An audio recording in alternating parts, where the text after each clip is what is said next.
اگر زمین اکٹھی ہے تو ساتھ والے زمیندار کے حقوق ہیں جن کے ساتھ معاملہ طے کیا ہے، صاحب معاملہ کے حقوق ہیں، کون ادا کرے گا ان حقوق کو؟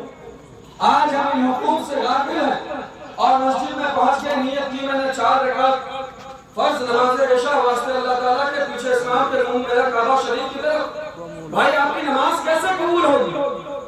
آپ تو اپنی بہن کے حق کو دبا کر بیٹھے، آپ تو اپنے پڑوسی کی زمین پر ناجائز قبضہ کر کے بیٹھے، کیسے آپ کی عبادت قبول ہوگی؟ کیا آپ نے نبی پاک صلی اللہ علیہ وسلم کا فرمان نہیں سنا؟ حضور فرماتے ہیں کہ جس پر قربانی فرض ہو اور اگر وہ قربانی نہیں کرتا ہے تو پھر وہ کس منہ سے میری عیدگاہ میں نماز عید الاضحیٰ ادا کرنے آتا ہے؟ کس منہ سے آ رہا ہے وہ میرے عیدگاہ میں نماز عید الاضحیٰ ادا کرنے کے لیے؟ شریعت کے ایک حکم کا انکار کر کے آپ دوسرے حکم پر عمل کرنے کے لیے آ رہے ہیں۔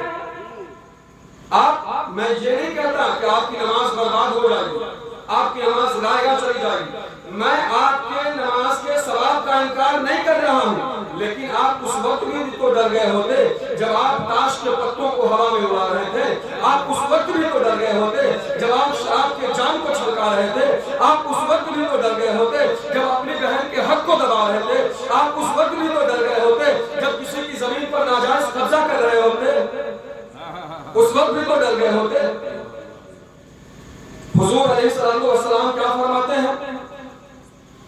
حضور علیہ السلام کی ایک حدیث ہے، من اخذ شبرا من الارض بغیر حق یطبق اللہ یوم القیامت 7 اراضین۔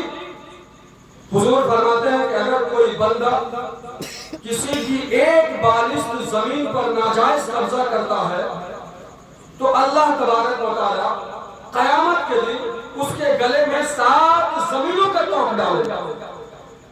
من اخذ شبرا من الارض بغیر حق، اگر کوئی بندہ کسی کی زمین پر ایک بالشت زمین جو 9 انچ ہوتا، 1 فٹ بھی نہیں جو 12 انچ کا ہوتا، نہیں، ایک بالشت زمین پر اگر کسی کے کوئی ناجائز قبضہ کرتا ہے، اللہ کے رسول فرماتے ہیں یطبق اللہ یوم القیامت 7 اراضین، قیامت کے دن اس کے گلے میں 7 زمینوں کا توق ڈالا جائے گا۔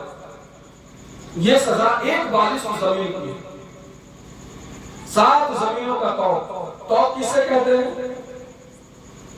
توق عربی میں کہتے ہیں، اردو میں پنجالی کہتے ہیں۔ بیل گاڑی کے آگے والا جو حصہ ہوتا ہے، ایک موٹی سی لکڑی جو بیل کے کندھے پر رکھی رہتی ہے، جس سے بیل بندھا رہتا ہے، اس کو پنجالی کہتے ہیں۔ اللہ تعالیٰ 7 زمینوں کا بنائے گا اور جس نے کسی کی ایک بالشت زمین غصب کی ہوگی اس کے گلے میں ڈال دے گا۔ آپ 7 زمینوں کے وزن کا اندازہ لگا سکتے ہیں؟ آج ہم 1 فٹ کی بات کرتے ہیں، 2-4 فٹ دائیں بائیں بھاگ جاتے ہیں، کیا بات ہے؟ تو میرے بیٹے کا روم تھوڑا سا چھوٹا پڑ رہا ہے، اس میں ٹوائلٹ باتھ روم اٹیچ نہیں ہو رہا، اور اسے کہیے، لوگ کہتے ہیں کہ ہم بچوں کے لیے کماتے ہیں، حلال ہی نہیں حرام بھی کماتے ہیں، سود بھی لے لیتے ہیں، رشوت بھی لے لیتے ہیں، ضرورت پڑنے پر چوری بھی کر لیتے ہیں، اور اگر ان سے کہیے تو بولتے ہیں کیا کریں، ہمیں بچوں کی پرورش کرنی ہے، ہمیں بچے پالنے ہیں، اگر مجھے کچھ ہو گیا، میں مر گیا تو میرے بچوں کو کون دیکھے گا، کون اس کی مدد کرے گا؟ آپ کی سوچ یہ ہے کہ اگر آپ کو کچھ ہو گیا تو آپ کے بچوں کو کون دیکھے گا؟ اے کاش آپ کی سوچ یہ ہوتی کہ اگر یہ بچہ مر گیا تو قبر میں اس کا کیا ہوگا، کون اس کی مدد کرے گا، کون اس کو بچائے گا، کون اس کی امداد فرمائے گا، کون بچائے گا؟ کیا باپ کا تحفہ بچے کے لیے صرف یہی ہے کہ بچے کو ایک اچھی سی گاڑی خرید کے دے دی؟ لوگ 1.5 لاکھ 2 لاکھ کی گاڑی خرید دیا ہوں۔ باپ کا تحفہ بچوں کے لیے صرف یہی ہے کہ ہم اسے ایک اچھا لائف اسٹائل دے رہے ہیں، ایک اچھا ہم نے کمرہ بنا کے دے دیا کہ لو آپ اس میں رہو۔ باپ کا تحفہ بچے کے لیے یہ نہیں ہے کہ وہ اپنے بچے کو اچھی تعلیم دے، اچھی تربیت دے، اپنے بچے کو مہذب بنائے، اپنے بچے کو مؤدب بنائے۔ اگر آپ ایسا نہیں کرتے ہیں اور اس دنیا سے رخصت ہو جاتے ہیں تو گویا کہ آپ اپنے سماج کو ایک غلط انسان بنا جس کا حساب آپ کو قیامت کے دن دینا پڑے گا۔ اگر آپ اپنے بچے کو اچھی تعلیم، اچھی تربیت نہیں دیتے ہیں تو گویا کہ آپ سماج کو ایک غلط انسان بنا دے کر جا رہے ہیں۔ یہی حال ہمارے سماج میں، معاشرے میں میاں اور بیوی کا۔ اگر شوہر حضرات سے کہا جائے کہ آپ اپنی بیوی کے ساتھ اچھا سلوک کریں، اچھا برتاؤ کریں، حسن سلوک کا معاملہ کریں، تو شوہر حضرات کہتے ہیں کہ نہیں، ہم تو اپنی بیوی کو بہت مانتے ہیں، ان کے ساتھ اچھا برتاؤ کرتے ہیں، حسن سلوک کا معاملہ کرتے ہیں۔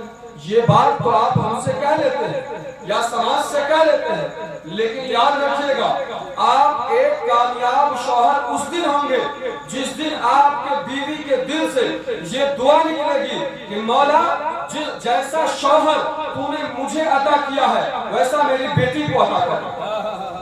اگر یہ دعا آپ کے بیوی کے دل سے نکلتی ہے کہ مولا جس بیہیویئر کا، جس برتاؤ کا شوہر تو نے مجھے عطا کیا ہے میری بیٹی کو عطا کرنا، اگر یہ دعا آپ کی بیوی کے دل سے نکلتی ہے تو آپ ایک کامیاب شوہر ہیں، ورنہ آپ بھی تیار رہیں، آپ کو بھی میدان محشر میں جواب دینا پڑے گا۔